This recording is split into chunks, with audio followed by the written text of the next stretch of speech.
Hi everyone, this is Bharati. Today we are going to start Unit 4. In this chapter, we are going to discuss about web applications and web technologies. Web applications అంటే ఏమిటి, వాటిని మనం ఎలా access చేసుకుంటాము అని, అట్లాగే మన web అప్లికేషన్స్ని ఇంటర్నెట్లో నుంచి యాక్సెస్ చేసుకునేటప్పుడు కొన్ని టెర్మినాలజీస్ని యూస్ చేస్తాము. ఆ టెర్మినాలజీస్ ఏంటి, అవి ఎందుకు యూస్ చేస్తాము అని మనము డిస్కస్ చేసుకోబోతున్నాము. Let's start the topic. So మనం యూనిట్ 4 స్టార్ట్ చేసాం కదా. So chapter name WWW, world wide web. ఈ చాప్టర్లో మనకి web applications, web technologies, web browsers, URL, components of URL, searching WWW, search engines and examples. So ఈ topics మనకి ఈ unit 4లో ఉన్నాయి. సో మనం ఫస్ట్ 2 టాపిక్స్ స్టార్ట్ చేసుకుందాము. Web application. So web application అంటే ఏంటి?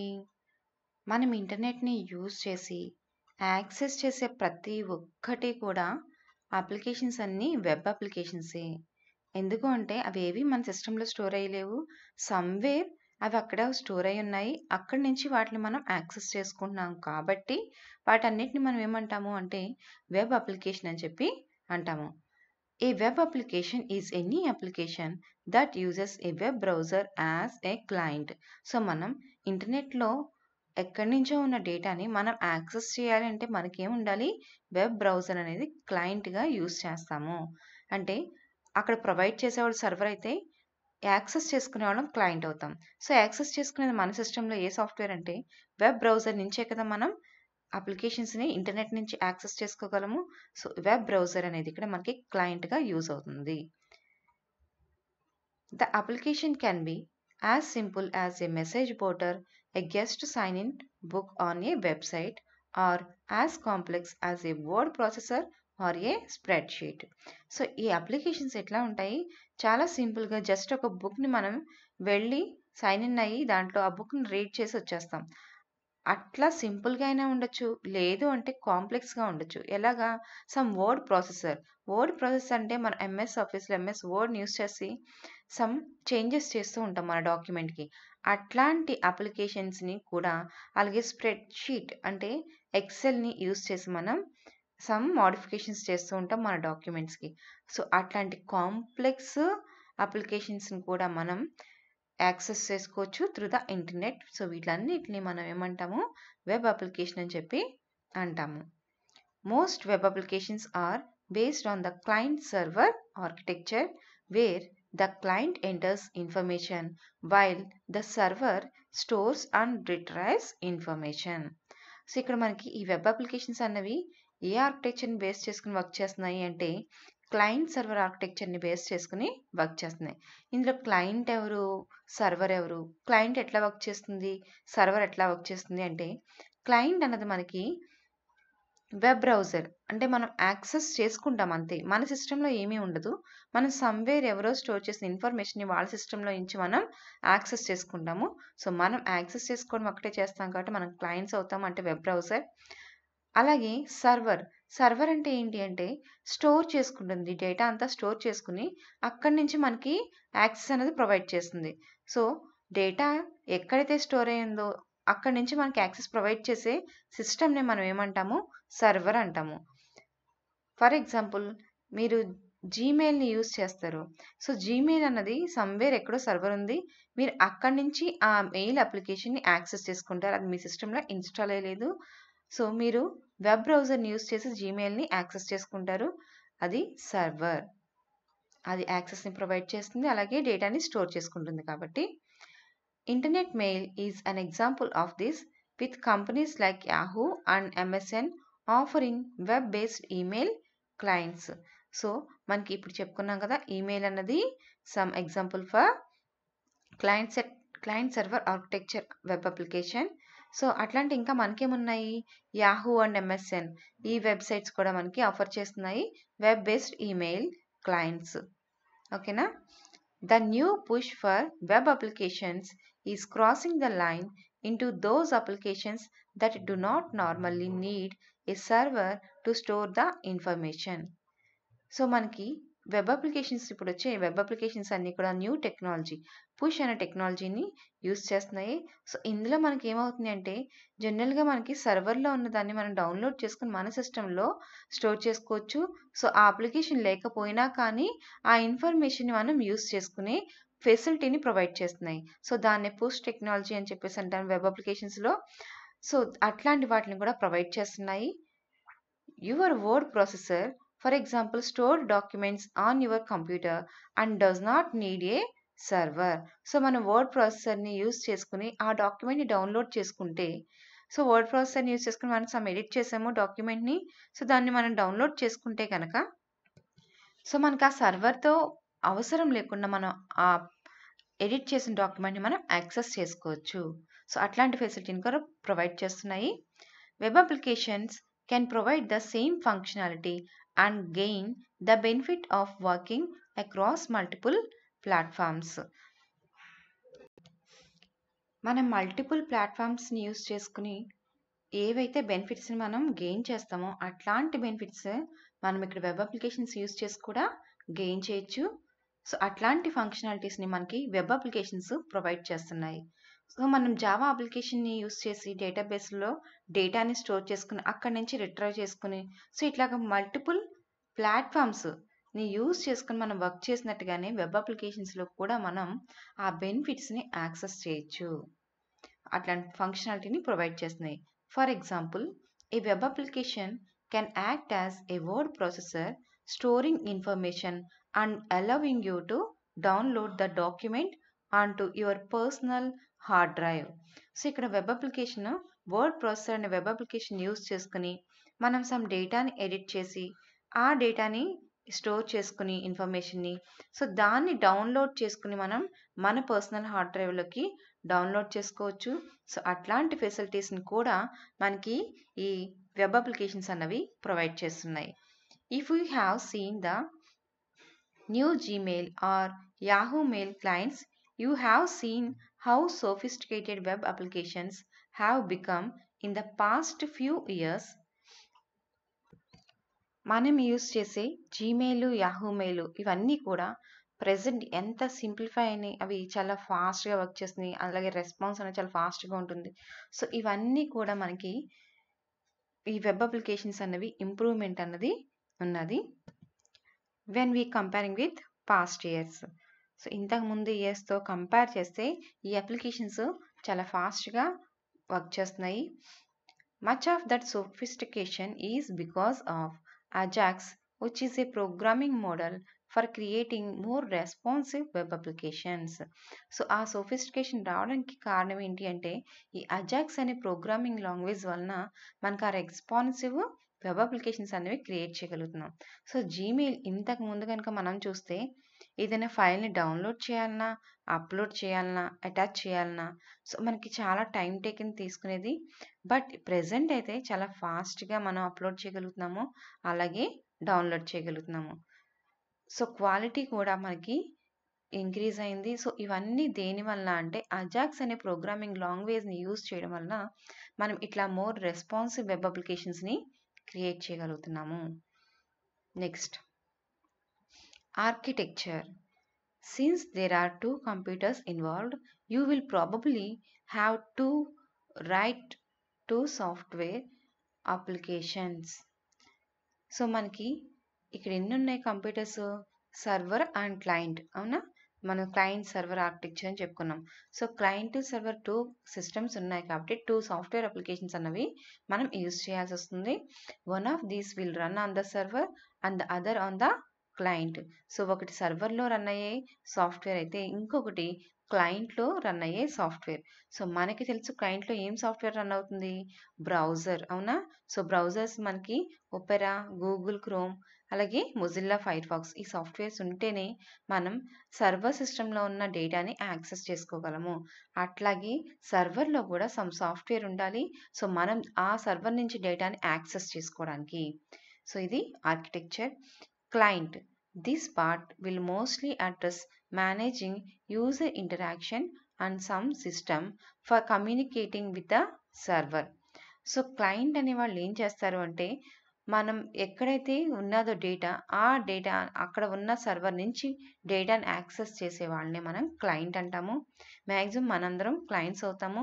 ఎందుకంటే మనం సమ్‌వేర్ ఎక్కడో స్టోర్ అయిన డేటాని మనం యాక్సెస్ చేసుకుంటున్నాం కాబట్టి మనందరం క్లయింట్స్ అవుతాము. Next server. This part will contain all the data storage, retrieval, processing components and also the part that communicates with the client. Server ఏం చేస్తుంది? డేటాని స్టోర్ చేసుకుంటుంది. ఆ స్టోర్ చేసుకున్న డేటాని రిట్రైవ్ చేసుకోవడానికి మనకి యాక్సెస్ ఇస్తుంది. అలాగే మీరేమైనా గనక ప్రాసెస్ చేయాల్సొస్తే ఆ ప్రాసెసింగ్ కాంపోనెంట్స్‌ని ప్రొవైడ్ చేస్తుంది. సో, అలాగే మనం కమ్యూనికేట్ చేయడానికి వీలుగా కూడా ఆ సర్వర్‌లోని డేటాని మనకి ప్రొవైడ్ చేస్తుంది క్లయింట్‌కి. సో, ఇది సర్వర్ చేసే వర్క్. సో, మనం ఏం చేస్తాము? మనం మీరు నన్నయ్య యూనివర్సిటీ వెబ్‌సైట్‌కి యాక్సెస్ చేసుకుంటారు. సో, ఎప్పుడైతే మీరు దాంట్లోకి లాగిన్ అవుతారో, మీరు డేటాని యాక్సెస్ చేసుకుంటూ ఉంటారు. మీరేదైనా ఎగ్జామ్‌కి సంబంధించిన అప్లికేషన్ ఫిల్ చేయాల్సొస్తే, ఫిల్ చేసినప్పుడు ప్రాసెస్ చేస్తుంది కదా! అంటే మీరు ఫిల్ చేయడం కంప్లీట్ అయిపోయిన తర్వాత, మీకు ఎగ్జామ్ అప్లికేషన్ ఫిల్ అయిందని చెప్పి సక్సెస్‌ఫుల్‌గా మెసేజ్ వస్తుంది. అంటే అక్కడ ప్రాసెస్ జరుగుతుంది. డేటాని స్టోర్ చేసుకొని, మీకు ఆ మెసేజ్‌ని మీకు చూపిస్తుంది. సో, ఇట్లా ప్రాసెస్ జరగడానికి ప్రాసెస్ చేస్తుంది. అలాగే స్టోర్ చేస్తుంది డేటాని. అలాగే రిట్రైవ్ చేస్తుంది.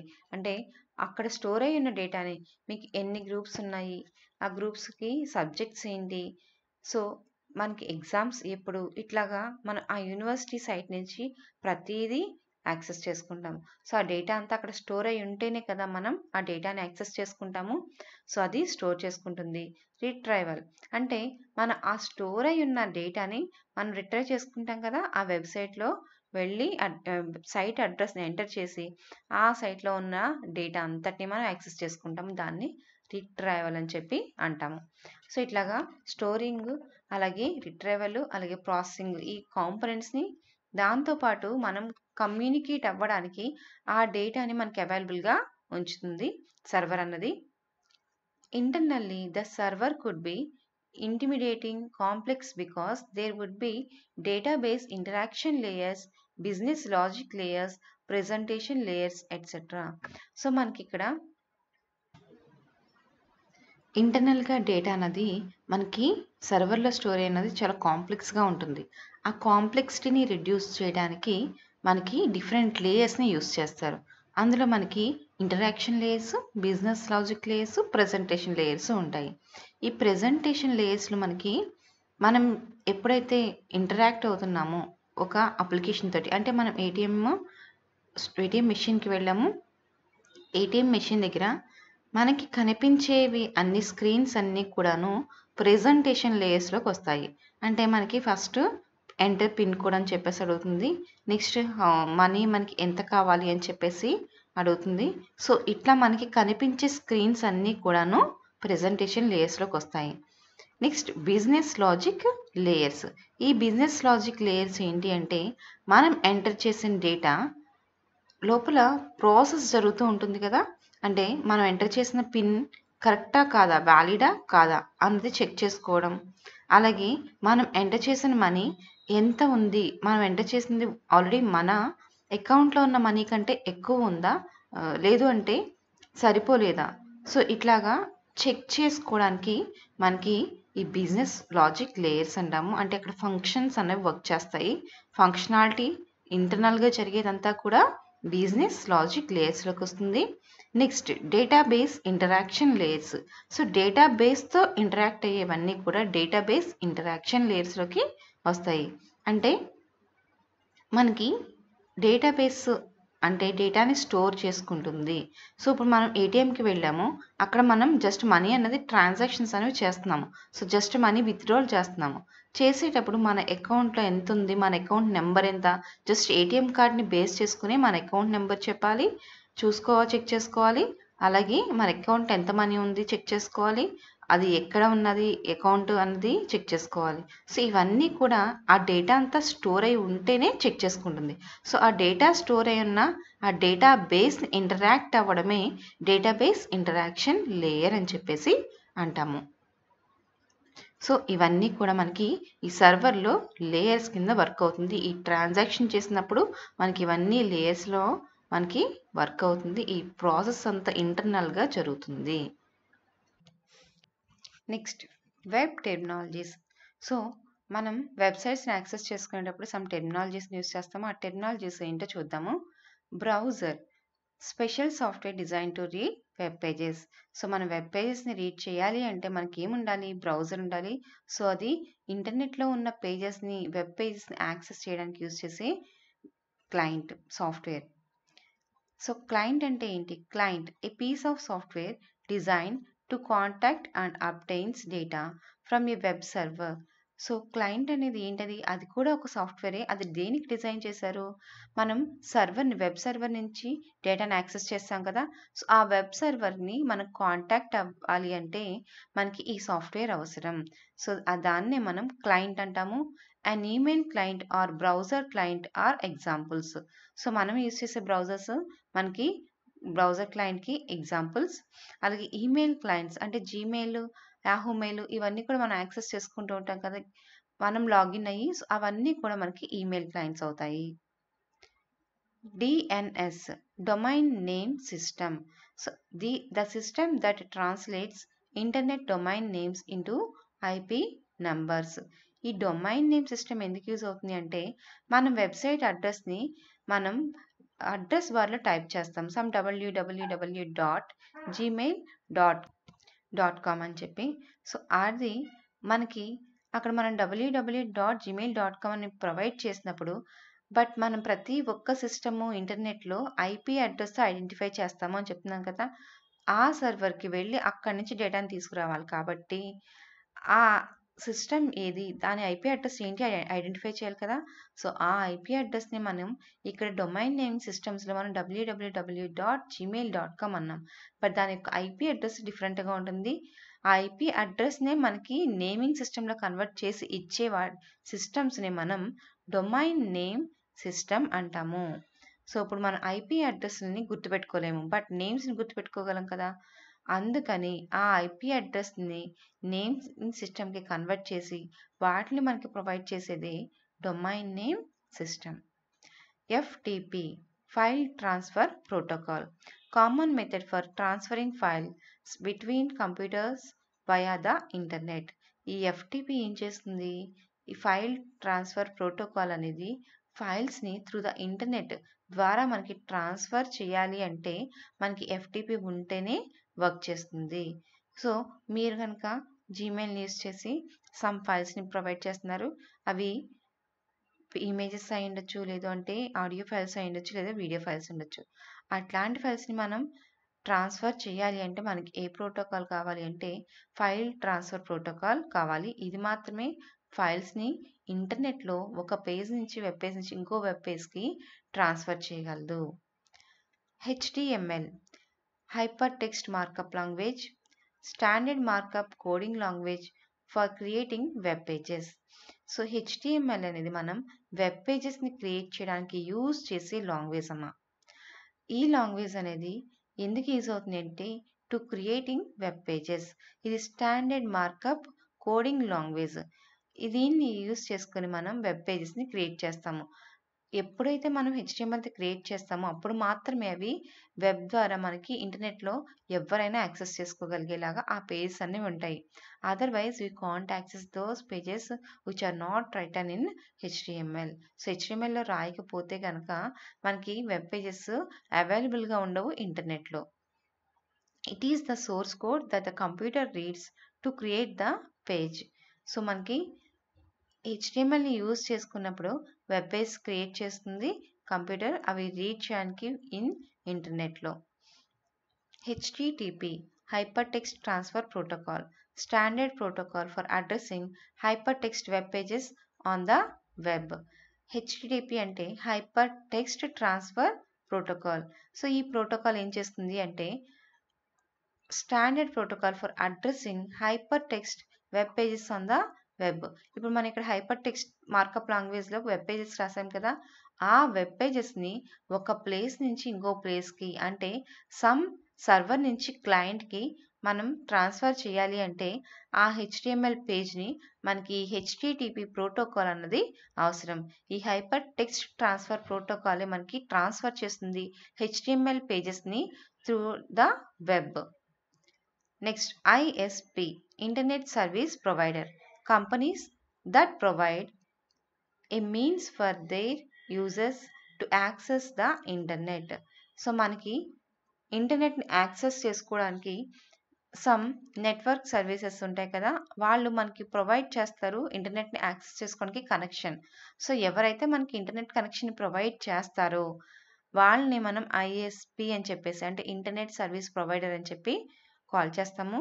సో మనకి లోకల్లో ఇంటర్నెట్ని ప్రొవైడ్ చేసే వాళ్ళందరూ కూడా, ఇంటర్నెట్ కనెక్షన్ ఇచ్చే వాళ్ళందరూ కూడాను మనకి ఇంటర్నెట్ సర్వీస్ ప్రొవైడర్స్ అని చెప్పేసి అంటాము. ఇంటర్నెట్ యాక్సెస్ చేసుకోవడానికి వీళ్ళు ఇంటర్నెట్ కనెక్షన్ ఇస్తేనే మనం ఇంటర్నెట్ని యాక్సెస్ చేసుకోగలము. Next search engine, a web based database used to find websites. So మనకి సెర్చ్ ఇంజిన్స్ ఎందుకు యూజ్ అవుతాయి? సమ్ వెబ్సైట్స్ ఏవైనా మనకి కావాల్సిన డేటాని యాక్సెస్ చేసుకోవాలి అంటే ఆ వెబ్సైట్స్ నుంచి ఆ వెబ్సైట్స్ ఏంటో ఫైండ్ చేయడానికి సెర్చ్ ఇంజిన్స్ని యూజ్ చేస్తాము. Work on the basis of A websites relevance to a search phrase. మీరు ఏదైతే ఫ్రేజ్ని యూజ్ చేస్తారో ఆ ఫ్రేజ్ని బేస్ చేసుకుని అది వర్క్ చేసి సమ్ వెబ్సైట్స్ని మనకి ప్రొవైడ్ చేస్తుంది. సో మనం గూగుల్ సెర్చ్ ఇంజిన్ కనుక యూజ్ చేస్తే మీరు ఆ నన్నయ యూనివర్సిటీ అని చెప్పి టైప్ చేసినప్పుడు ఆ యూనివర్సిటీకి సంబంధించిన సైట్స్ అన్నీ మనకి డిస్ప్లే చేస్తుంది. అంటే మీరు ఇచ్చిన ఫ్రేజ్కి రిలేటివ్గా ఉన్న వెబ్సైట్స్ ఏవైతే ఉన్నాయో ఆ వెబ్సైట్స్ అన్నిటిని మనకి డిస్ప్లే చేస్తుంది ఈ సెర్చ్ ఇంజిన్స్ అన్నవి. Next SMTP, simple mail transfer protocol, common protocol used to send email from server to server via the internet. So మనకి SMTP దేనికి యూజ్ అవుతుంది అంటే మెయిల్స్ని ట్రాన్స్ఫర్ చేయడానికి from one server to other server. So మనం Gmail నుంచి Yahoo మెయిల్కి transfer చేస్తున్నాము మెయిల్ని. So అట్లాంటప్పుడు మనకి SMTP ఏం చేస్తుంది, మనం జీమెయిల్ నుంచి పంపించిన మెసేజ్ని యాహూ మెయిల్ సర్వర్కి సెండ్ చేస్తుంది. యూజింగ్ విచ్ ప్రోటోకాల్ అంటే సింపుల్ మెయిల్ ట్రాన్స్ఫర్ ప్రోటోకాల్ని యూజ్ చేసుకుని. Next URL is an acronym that stands for Uniform Resource Locator and is a reference to a resource on the internet. So URL అంటే Uniform Resource Locator అమ్మా. Yet its simplest URL can be seen to be synonyms with a web address. So మనం URL address బార్లో మనం ఏదైతే mention చేస్తామో some HTTPS :/ అని చెప్పేసి మనం ప్రొవైడ్ చేస్తాం కదా వెబ్సైట్ అడ్రస్ని google.com అని చెప్పి. సో అది URL అవుతుంది. దాన్ని యూనిఫామ్ రిసోర్స్ లొకేటర్ అంటే చాలా రిసోర్సెస్, చాలా వెబ్ పేజెస్ మనకి ఇంటర్నెట్లో అవైలబుల్గా ఉంటాయి కదా. సో వాటిల్లో నుంచి మనకి ఏది కావాలో దాన్ని యూనిక్గా మనం ఐడెంటిఫై చేయడానికి యూజ్ చేసే అడ్రస్ని మనం ఏమంటాము అంటే యూనిఫామ్ రిసోర్స్ లొకేటర్ అని చెప్పి కాల్ చేస్తాము. Web host.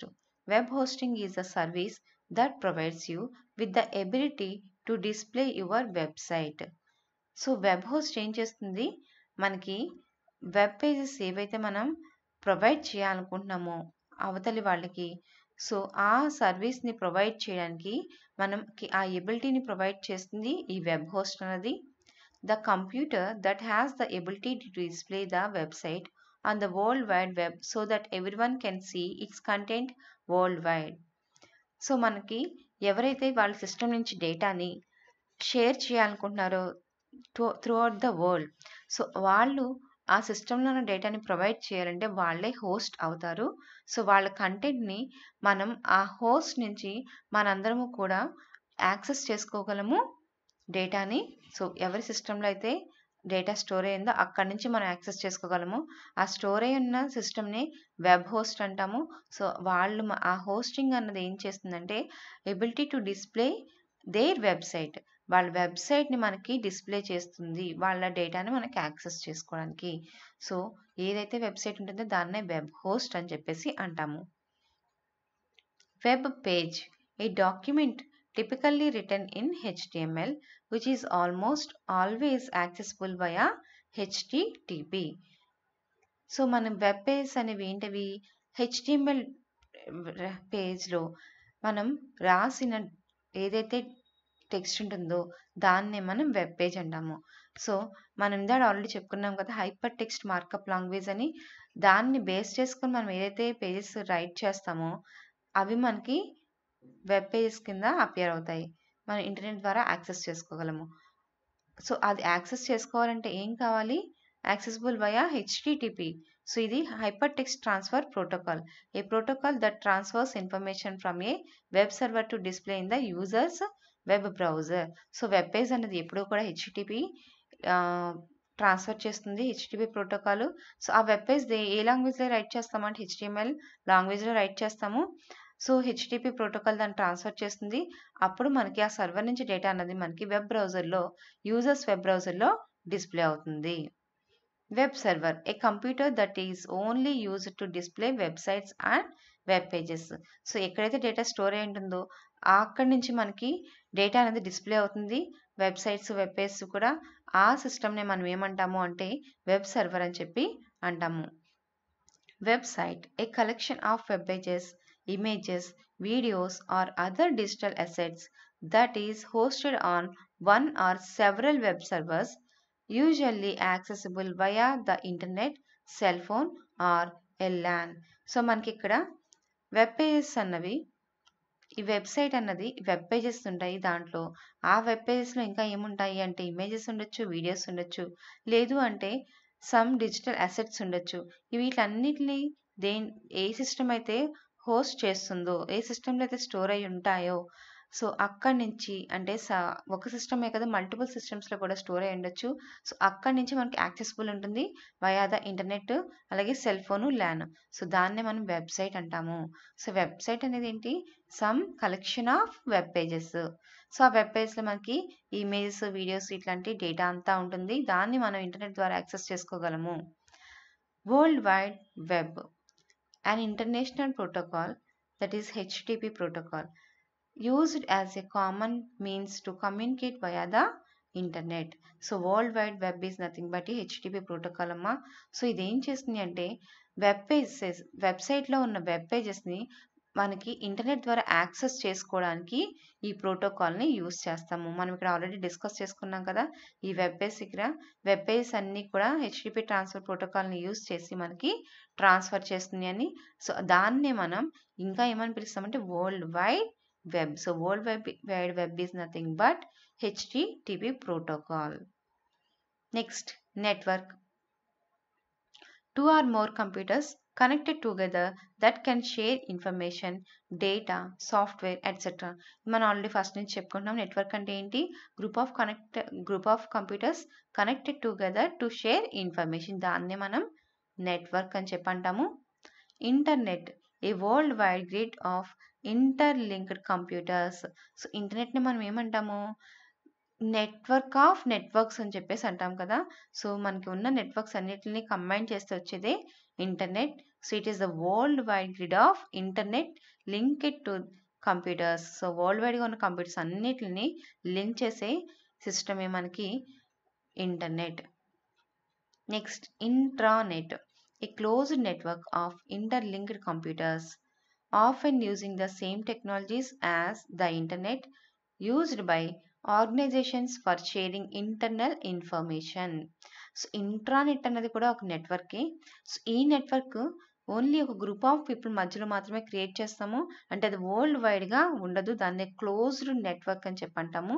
సో మనకి ఆర్గనైజేషన్స్లో వాటిల్లో సమ్ ఆర్గనైజేషన్ సంబంధించిన పీపుల్కి వాళ్ళకి మధ్యలో ఇన్ఫర్మేషన్ కమ్యూనికేట్ చేయాలి అనుకున్నప్పుడు మనం ఇట్లాంటి ఇంటర్నెట్ని యూజ్ చేస్తాము. సో ఇది కూడా ఒక నెట్వర్కే, but only some group of specific పీపుల్కి మాత్రమే దాంట్లో యాక్సెస్ అన్నది ఉంటుంది. Next, IP address or number. Internet protocol, every computer that access the internet must have a unique identifying number. IP numbers can be assigned temporarily only while a computer is online. Each active domain name will have a IP number assigned to it. So IP address అంటే ఏంటి? IP number అంటే ఏంటి?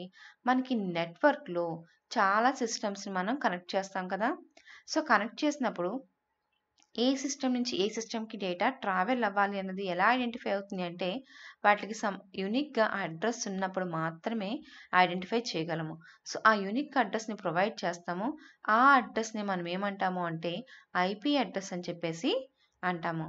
So, ఈ IP address అనేది మనకి టెంపరరీగా change అవుతూ ఉంటుంది. ఎప్పుడు అంటే, మనం ఎప్పుడైతే లాగిన్ అవుతామో ఆన్‌లైన్‌లోకి, అప్పుడు మనకి ఈ ఐపీ అడ్రెస్ అనేది ప్రొవైడ్ అవుతుంది. సో, మీరు ఎప్పుడైతే ఆన్‌లైన్‌లోకొస్తారో మన ఐపీ అడ్రెస్ ఉంటుంది. మీరు ఆఫ్‌లైన్‌లోకి వెళ్ళిపోయినప్పుడు అది చేంజ్ అయిపోతుంది. మనకి ఆఫ్ అయిపోతుంది. మళ్ళీ మీరు ఎప్పుడైతే ఆన్‌లైన్‌లోకొస్తారో ఇప్పుడు నెక్స్ట్ వేరే ఐపీ అడ్రెస్‌ని మనకి అలాట్ చేస్తారు. మన మొబైల్స్ తోటి మనం వైఫైస్‌కి కనెక్ట్ అవుతూ ఉంటాం.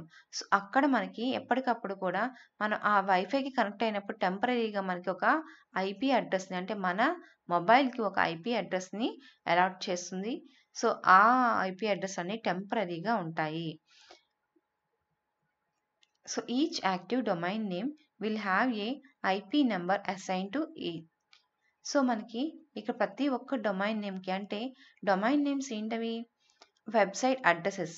ఆ అడ్రెసెస్ అన్నిట్లికి కూడా అంటే వెబ్‌సైట్ ఎక్కడైతే ఏ సిస్టమ్‌లో అయితే స్టోర్ అయ్యి ఉంటుందో, ఆ ప్రతి ఒక్క సిస్టమ్‌కి కూడా ఐపీ నంబర్‌ని అసైన్ చేస్తారు. ఎందుకు అంటే దాన్ని ఐడెంటిఫై చేయాలి కదా నెట్వర్క్‌లో. సో, దానికోసం. Next home page.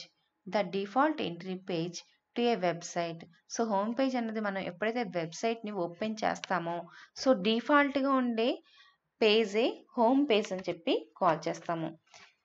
If a user only inputs a domain name in a browser, the browser will begin downloading the home page.